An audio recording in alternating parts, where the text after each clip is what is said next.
talking about our session today, Tomb of Annihilation. Good session, really good. I built in some role-playing elements for the players to do, and they got like crazy with the role play, so I never know what to expect. Um, how long that role play will go. Um, so I I built it in, and then I kind of built in additional beyond that because I never know how much role play they're gonna do that day or not. Um, but they did a lot today. The dreams got them going. I did the dreams thing pretty much first thing. They liked that. That got them going for the role play elements. Um, so they role played that for a bit actually, um, which was fun. I didn't expect them to role play that as much, but they enjoyed that.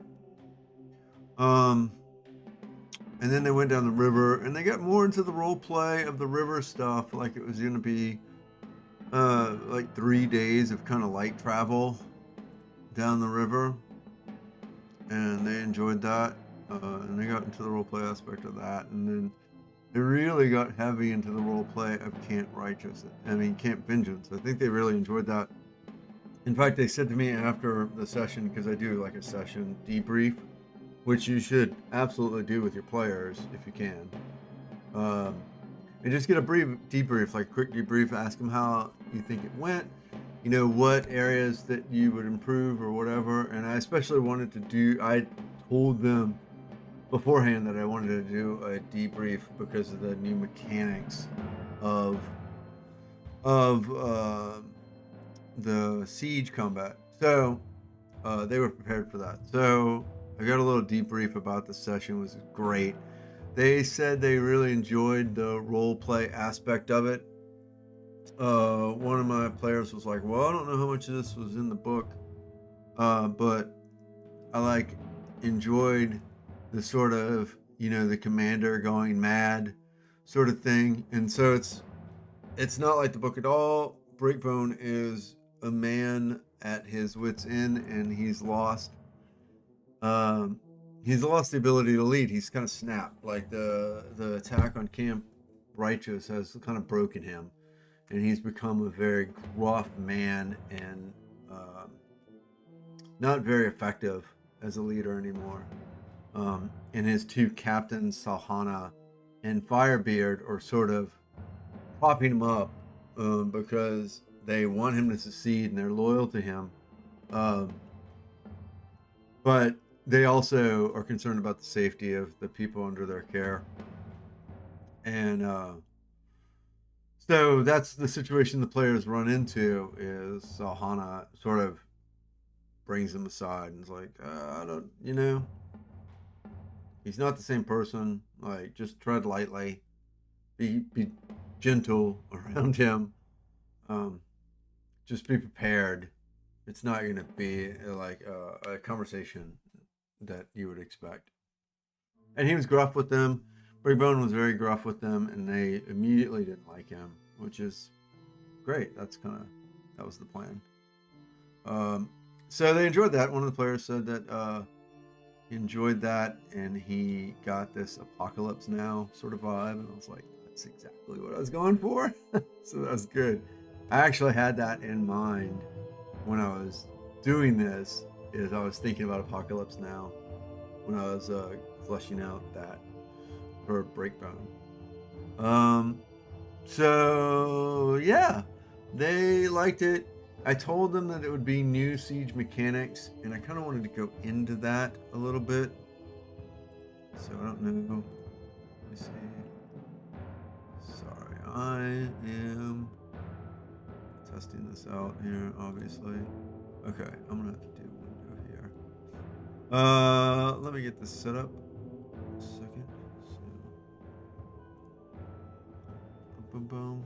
I want to show you what I'm using for siege mechanics, so you can sort of see. basically, I'm using a version of this great prep site that I use that I'll have to pull up. I will pull that up in the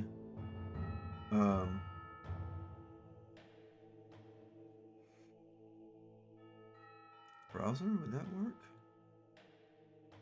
Maybe. Let me see. I'm trying to see if this works.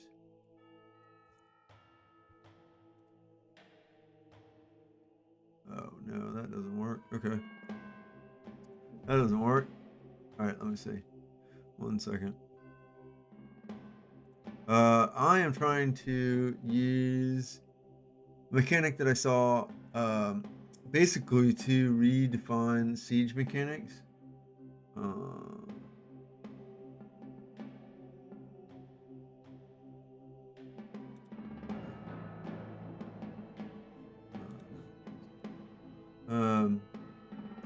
That's gonna basically, it takes all the hit rolls. It rolls like 20, so you basically only use the 20-sided dice to do stuff, and you don't worry about the rest of the dice. You don't really roll.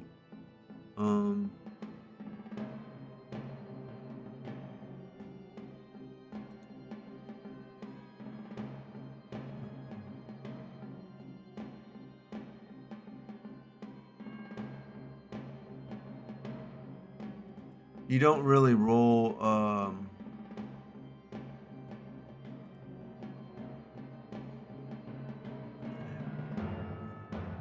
There we go. All right. Sorry about that. So this is what I'm using here. I created a little chart.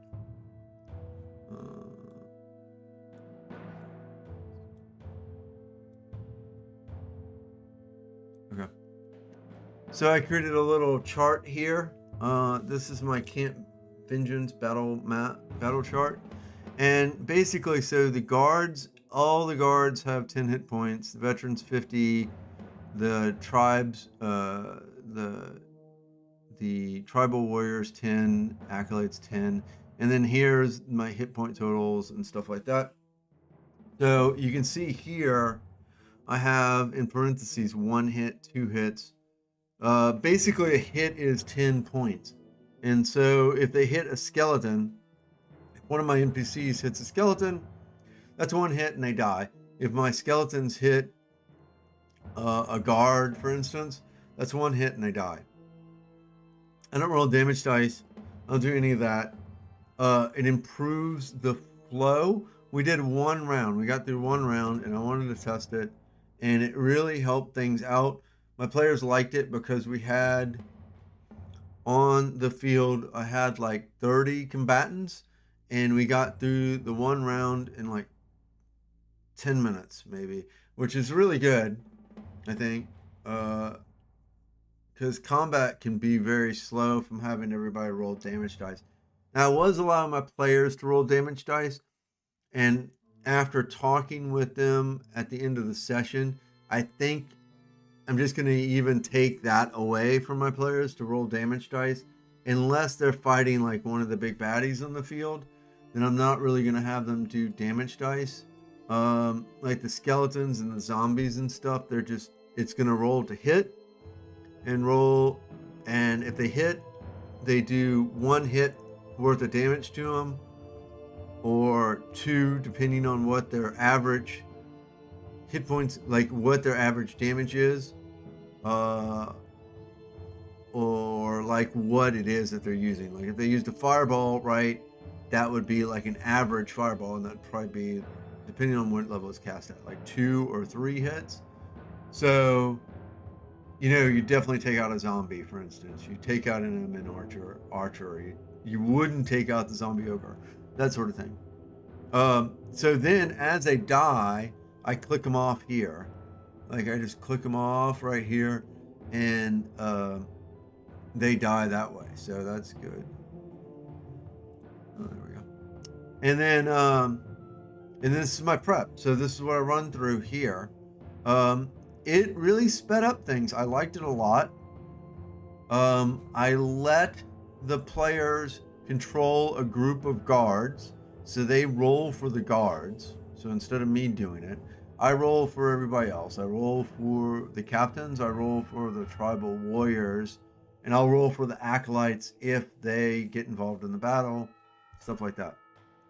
And then I gave them um, a sort of skill challenge to do at the beginning that was trying to initiate role play.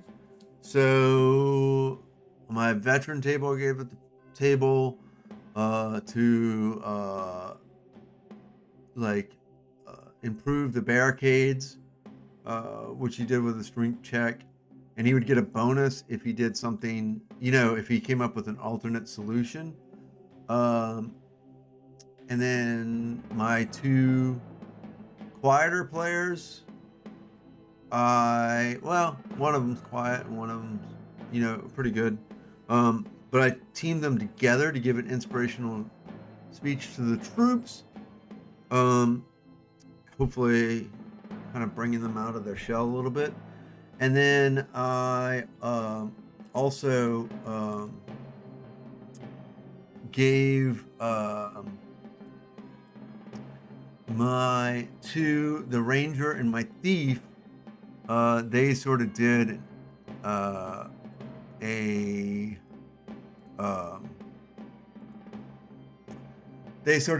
a scouting thing, right? So I'd let them scout, right? So that was good. I think they enjoyed that, right? And they were able to scout. Like the rogue went out there and just like he scouted and he saw many people were in the party or on the thing. And then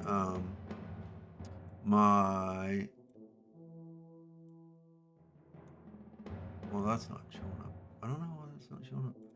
And then my other guy, the ranger, he just sat in the tower because he didn't want to get damaged. And so he had a roll that was a normal roll, and my rogue, I let him roll. There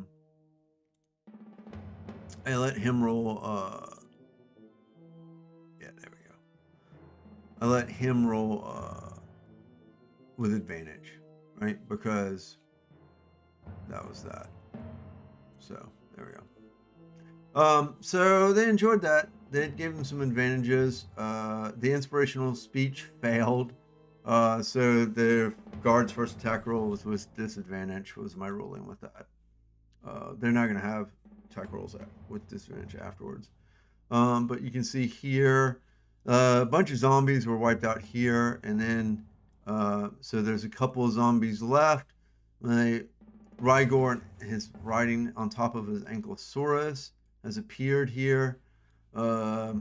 Which I gave them a lot of hints that Rygor was missing, and I gave it to them 3 times so they wouldn't miss it, right? So there was 3 different instances where they heard the name Rygor, and they got information on his mission that he was gone. And so at the end of round 1, Rygor appeared on the battlefield.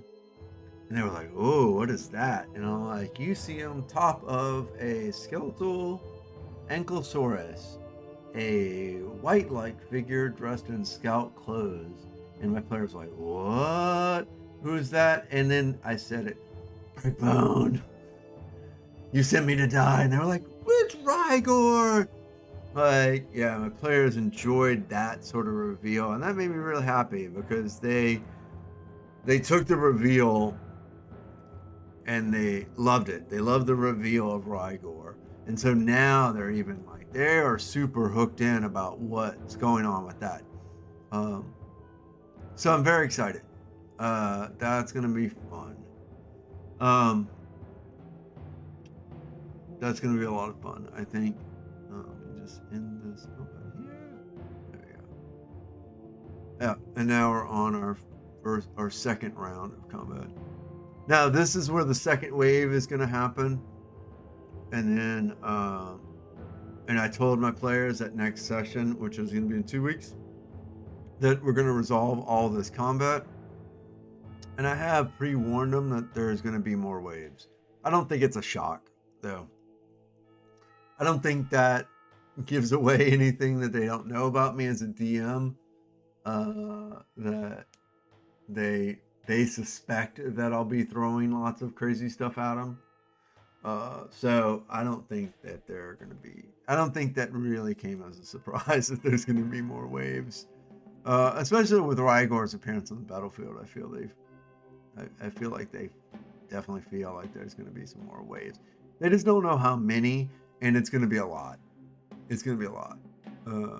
So, because they really mowed through these, like, it was 6 skeletons and 10 zombies, and you see I only have 5 zombies left at the end of round 1. I mean, they really chowed, they like went through this army pretty quick. Between the guards and themselves, like, they repelled this attack basically in 1 round. The zombies aren't even posing a threat yet, right? Like, there's not even a threat here of the zombies. Now, what they don't know is at the beginning of round 2, I don't know if you can see it, but I have this all prepped. Rygor is going to, like, so this is the end of round 1, Rygor appears. Beginning of round 2, Rygor is going to reveal these guys and basically, like,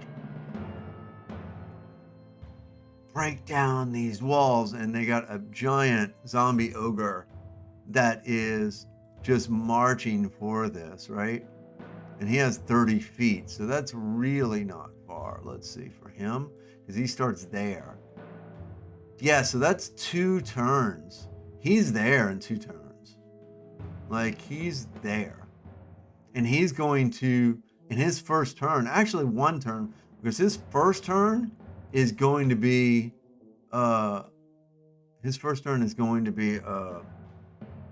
dash, you know? In fact, these zombies are also going to dash this first turn, I think. So, yeah, I'll have these guys dash. So, but they're a little bit further. So they'll get here their first turn, right? And then I have these skeletons here, which come out and start firing. So the skeletons are really going to do a number here, right? Because they're going to start firing. No problem. This is going to pop up 10 times now, which is very annoying. So they're going to start firing and peppering. So they're not, and they were smart. My players were smart. They were like, take out the skeletons first, which was totally the right move. You got to get rid of the ranged attackers first. So strategically, that's very right. But now I have 10 more skeleton archers that are even more deadlier. These skeleton archers got that were here got a +4, I believe, to attack. And then these skeleton archers, they're former Amen soldiers, and so they get a +5. They're like elite unit of skeleton archers here, and so I set it up so they get like a bigger bonus. I'm just moving it here so I see it because it kind of blends into the trees there. But that's the first wave, and they're going to be, and this is going to be deadly. And so what I'm going to have to prep here is, because we're going to resolve 2 nights of combat here next session.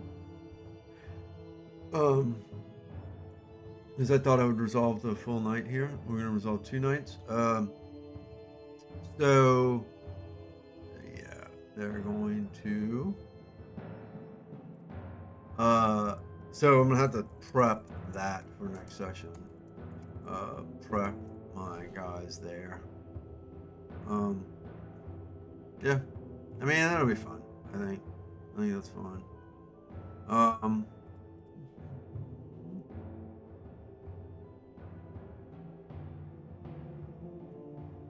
I think that'll be fun. My guys there. So,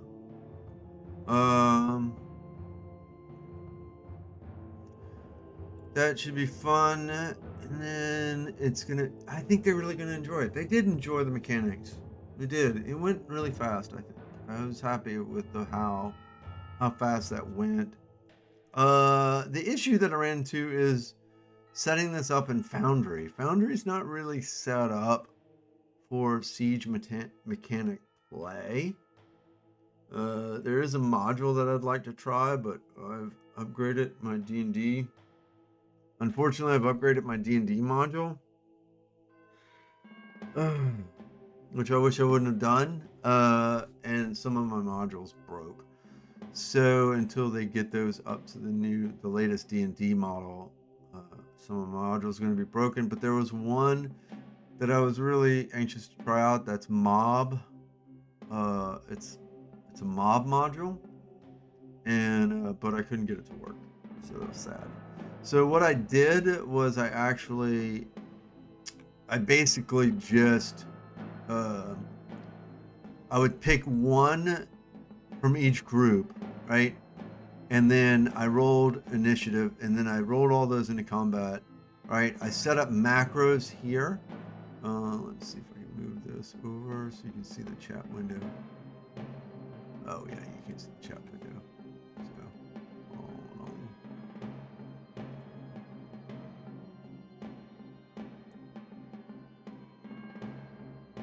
Okay, so you can see the chat window here.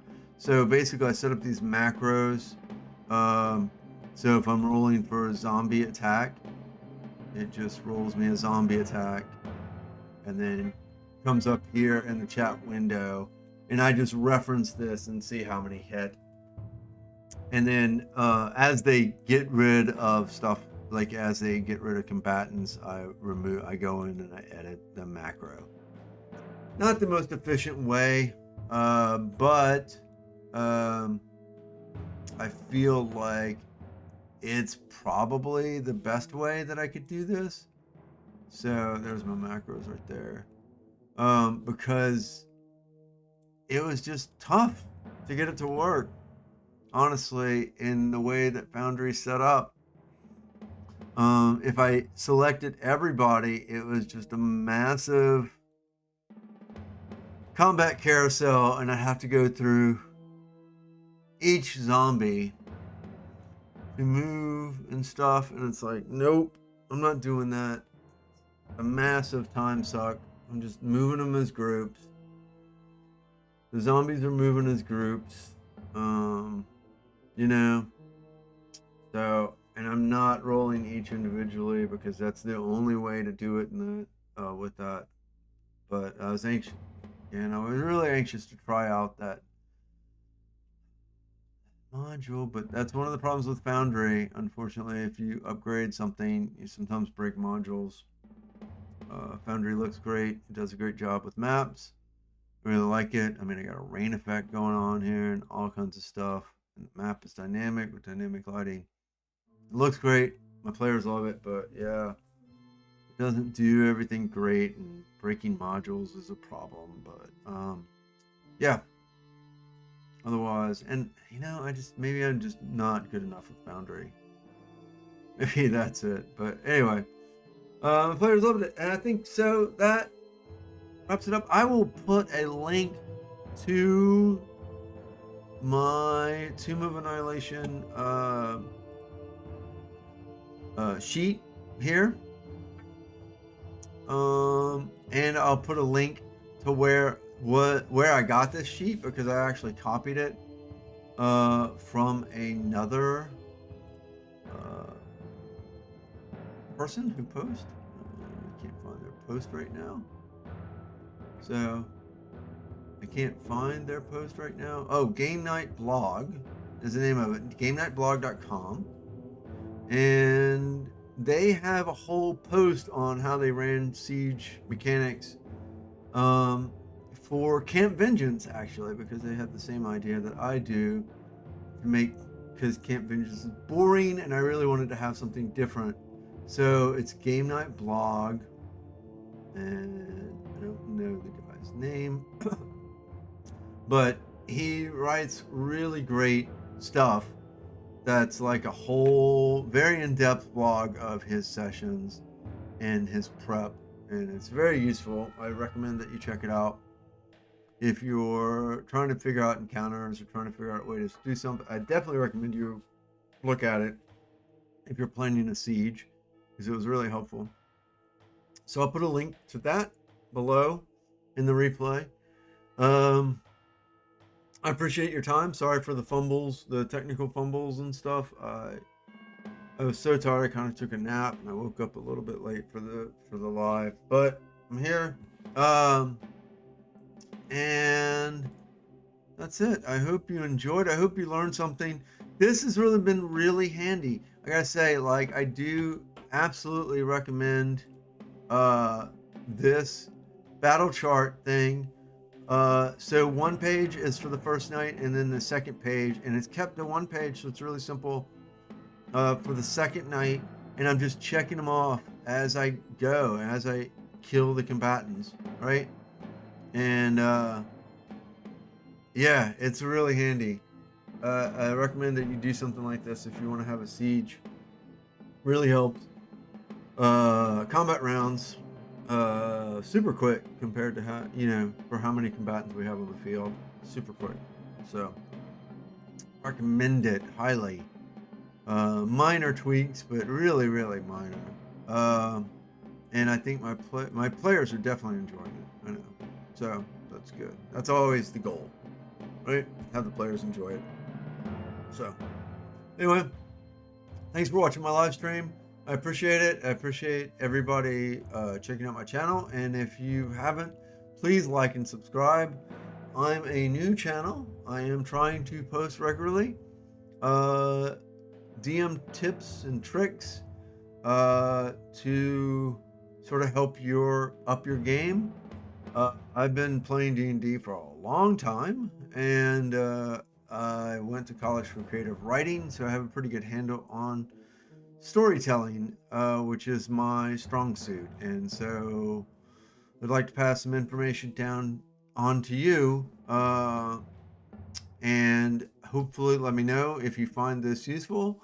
If you have stuff, because this is a learning process for everybody. I'm learning. I am not the end all be all of everything with dungeon mastering or GMing. So please let me know of ways you've handled a siege, things that you've done, or if you have any recommendations for how I can do a siege in the future and streamline play. I'm always looking to make a better experience for not only me as a DM and make it easier, my job easier, but I'm also looking for ways to make the game more enjoyable for my players, because that is really what I want. I really want my players to enjoy the game as much as possible and have a really good time. And I want them to walk away from sessions feeling good, and that they've just spent, it was 4 hours well spent of their time. So, yeah, thank you very much, and I will see you later. I appreciate everybody. Thank you.